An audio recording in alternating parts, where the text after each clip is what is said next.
राधे राधे। जय श्री कृष्ण। सद्गुरुदेव भगवान के चरणों में कोटि कोटि प्रणाम। उदयपुर के समीप श्री रूप चतुर्भुज स्वामी का मंदिर है। देवाजी पंडा उसमें पुजारी थे। वे बहुत पढ़े लिखे नहीं थे, परंतु भगवान की पूजा अर्चना बड़ी श्रद्धा के साथ विधि पूर्वक करते थे। एक दिन की बात है, उदयपुर नरेश एक पहर रात बीतने के बाद मंदिर में आए।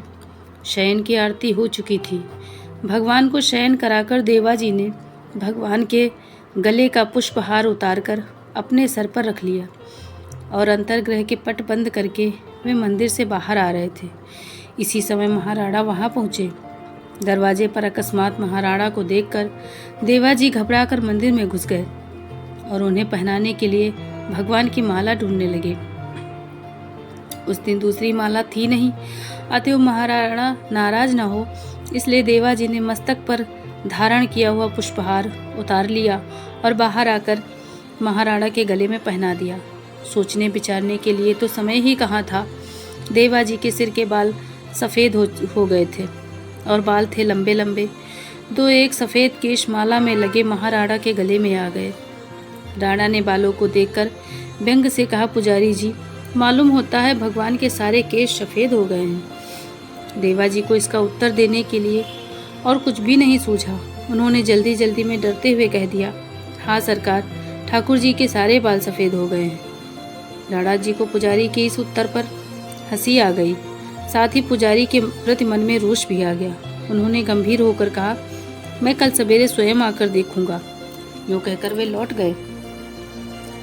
देवाजी ने उतावली में राणा से कह तो दिया, पर अब उनको बड़ी चिंता हो गई। प्रातःकाल राणा आएंगे और भगवान के सफ़ेद बाल ना पाकर ना जाने क्या करेंगे। देवाजी की आंखों से नींद उड़ गई। खाया तो कुछ था ही नहीं, आंखों से आंसुओं की धारा बह निकली। देवाजी ने कहा, मेरे स्वामी, मेरे मुंह से सहसा ऐसी बात निकल गई। तुम तो नित्य नव किशोर हो, तुम्हारे सफ़ेद बाल कैसे? पर सवेरे महाराणा आकर जब तुम्हारे काले बाल देखेंगे तब तुम्हारे इस सेवक की क्या स्थिति होगी? यूँ कहकर देवाजी फपक फपक कर रो पड़े। इसी प्रकार भगवान को पुकारते और रोते कलपते रात बीती। प्रातः देवाजी ने नहा धोकर कांपते कांपते अंतर्गृह के किवाड़ खोले। उनका हृदय भय के मारे धक धक कर रहा था। किवाड़ खोलते ही देखा, कल्याण में कृपा कल्पतरु श्री विग्रह के समस्त केश शुभ्र हो गए। देवा के हृदय की विचित्र दशा है। ये स्वप्न है कि साक्षात करुणा वरुणालय की इस अतुलनीय कृपा और दीन वत्सलता को देखकर प्रेम विह्वल और आनंदोन्मत्त देवा की बाह्य चेतना जाती रही। वे बेशुद्ध होकर जमीन पर गिर पड़े। बहुत देर के बाद देवा की समाधि टूटी।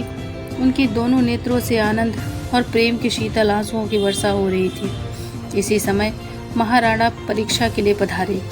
देवाजी को विकलता से रोते देखकर उन्होंने समझा कि रात्रि को मुझसे कह तो दिया, पर अब भय के मारे रो रहा है। इतने में ही दृष्टि भगवान के श्री विग्रह की ओर गई। देखते ही राणा आश्चर्य सागर में डूब गए। श्याम सुंदर के समस्त केस सफ़ेद चांदी से चमक रहे हैं। महाराणा को विश्वास नहीं हुआ। उन्होंने समझा पुजारी ने अपनी बात रखने के लिए कहीं से सफ़ेद बाल लाकर चिपका दिए हैं। राणा के मन में परीक्षा करने की आई और उन्होंने अपने हाथ से चट भगवान के सिर का एक बाल बलपूर्वक उखाड़ लिया। राणा ने देखा कि बाल उखाड़ते समय श्री विग्रह को मानो दर्द हुआ और उनकी नाक पर सिकुड़न आ गई। इतना ही नहीं, बाल उखाड़ते ही सिर से रक्त की बूंद निकली और वह राणा के अंगरखे पर आ पड़ी। राणा ये देखते ही मूर्छित होकर जमीन पर गिर पड़े। पूरा एक पहर बीतने पर महाराणा को चेत हुआ। उन्होंने देवाजी के चरण पकड़कर कहा, प्रभु, मैं अत्यंत मूढ़, अविश्वासी और नीच बुद्धि हूँ। मैंने बड़ा अपराध किया है। भक्त क्षमाशील होते हैं, ऐसा मैंने सुना है। आप मेरा अपराध क्षमा कीजिए, मेरी रक्षा कीजिए। यो कहते कहते महाराणा अपने आंसुओं से देवाजी के चरण धोने लगे। देवाजी ने महाराणा को उठाकर हृदय से लगा लिया और गदगद वाणी से, ये सब मेरे प्रभु की महिमा है। मैं अशिक्षित गंवार केवल पेट की गुलामी में लगा था। भगवान की पूजा का तो नाम था, पर मेरे नाथ कितने दयालु हैं, जो मेरी मिथ्या पूजा पर इतने प्रसन्न हो गए कि मुझे नालायक की बात रखने के लिए उन्होंने अपने नित्य किशोर सुकुमार विग्रह पर श्वेत केशों की विचित्र रचना कर ली। मैं क्या क्षमा करूं?